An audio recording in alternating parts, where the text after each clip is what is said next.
Welcome to Soma's Hindi class. बात अठन्नी की कहानी के प्रश्न उत्तर इस वीडियो में बताए जाएंगे। प्रश्न 6, किसकी आंखों में खून उतर आया और क्यों? रमज़ान की आंखों में खून उतर आया क्योंकि अमीर व्यक्ति हमेशा बच जाता है। गरीब अगर थोड़ी सी चोरी कर ले तो उसका अपराध माफ़ नहीं किया जाता, बल्कि उसे अपराधी समझकर दंड दिया जाता है। प्रश्न 7, रसीला उदास क्यों था?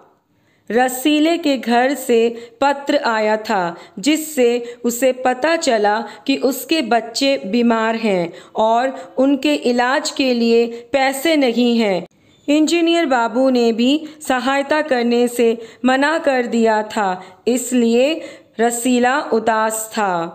प्रश्न 8, बात अठन्नी की कहानी का सारांश लिखते हुए बताइए आपका प्रिय पात्र कौन है।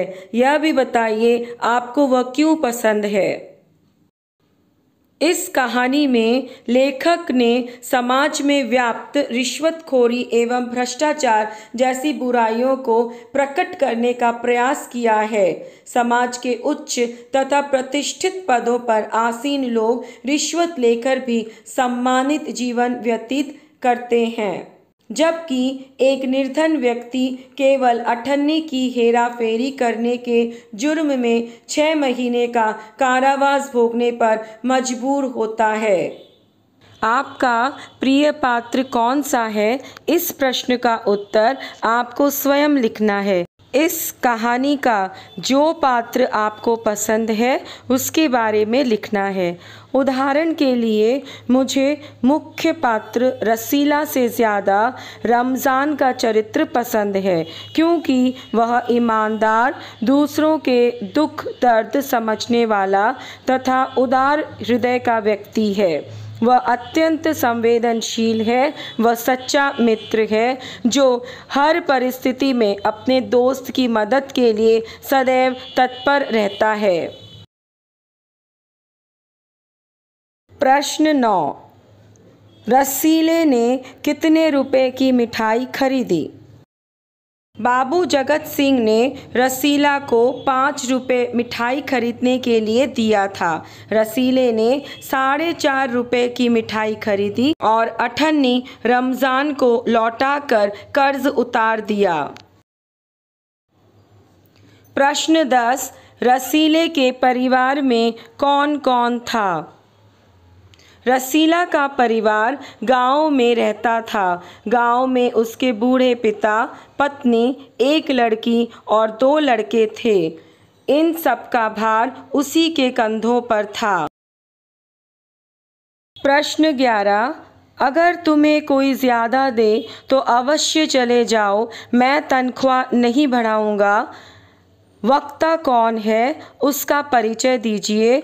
उसने उपर्युक्त वाक्य किस संदर्भ में कहा है? वक्ता बाबू जगत सिंह है। वे एक इंजीनियर हैं। वे समाज के एक सम्मानित व्यक्ति हैं।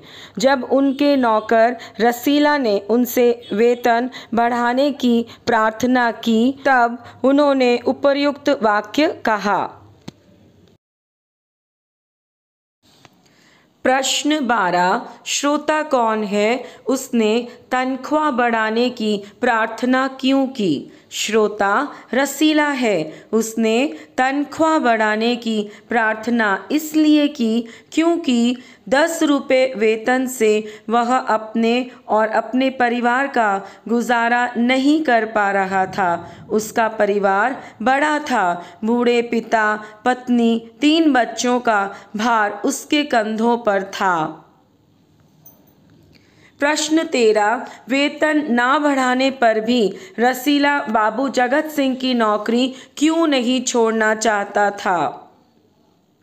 रसीला वर्षों से बाबू जगत सिंह की नौकरी कर रहा था। बाबू जगत सिंह उस पर विश्वास करते थे। अगर यह नौकरी छोड़कर कहीं और जाता तो शायद वेतन यहाँ से ज़्यादा मिलता, लेकिन हो सकता है कि नए मालिक उस पर संदेह करें। जो सम्मान यहाँ मिल रहा है वह ना मिले। इस दुविधा के कारण वह नौकरी छोड़ना नहीं चाहता था। प्रश्न 14, रसीला को रुपयों की आवश्यकता क्यों थी? उसकी सहायता किसने की? सहायता करने वाले के संबंध में उसने क्या विचार किया? रसीला का परिवार बड़ा था। 10 रुपये वेतन से वह अपने परिवार का गुजारा नहीं कर पा रहा था। साथ ही उसके बच्चे बीमार थे, इसलिए उसे पैसों की आवश्यकता हुई। उसकी मदद उसके दोस्त रमज़ान ने की। रमज़ान भी उसी के तरह गरीब नौकर था। ज़रूरत के समय उसके मालिक ने उसकी सहायता नहीं की, बल्कि रमज़ान ने दुख में उसका साथ दिया। इसीलिए उसने कहा, रमज़ान गरीब है लेकिन आदमी नहीं, देवता है। प्रश्न 15, रसीले को कितनी सज़ा हुई? न्याय व्यवस्था पर टिप्पणी कीजिए। रसीले ने अपने मालिक के लिए 5 रुपये के बदले 4.5 रुपये की मिठाई खरीदी और बची 98 से अपना कर्ज चुका दिया। यही मामूली अपराध रसीला से हो गया था, इसलिए रसीला को केवल 98 की चोरी करने के अपराध में 6 महीने के कारावास की सज़ा हुई। प्रश्न 16, असली अपराधी से क्या तात्पर्य है? यहाँ असली अपराधी किसे कहा गया है? असली अपराधी वे हैं जो बड़ी बड़ी कोठियों में रहते हैं। यहाँ असली अपराधी बाबू जगत सिंह और जिला मजिस्ट्रेट शेख सलीमुद्दीन जैसे व्यक्तियों से है, जो रिश्वत लेकर धन बटोरते हैं और समाज में सम्मान के साथ जीवन व्यतीत करते हैं। असली अपराधी बड़े बड़ी कोठियों में बैठकर धन बटोर रहे हैं। 1500 के चोर नरम नरम गद्दे पर मीठी मीठी नींद ले रहे हैं और एक गरीब जो 98 का चोर है जेल में बंद है। हमारे देश की यह कैसी न्यायिक व्यवस्था है? समाज में जो भ्रष्टाचार व्यक्ति हैं, जो रिश्वत लेते हैं, वे समाज में सम्मान का जीवन व्यतीत करते हैं और एक गरीब सिर्फ 98 की हेरा फेरी के कारण जेल जाता है। इस वीडियो में बस इतना ही। अगले वीडियो में इस कहानी से संबंधित दूसरे प्रश्नों के उत्तर दिए जाएंगे। अगर वीडियो ज्ञानवर्धक लगे तो लाइक और चैनल को सब्सक्राइब करें। धन्यवाद।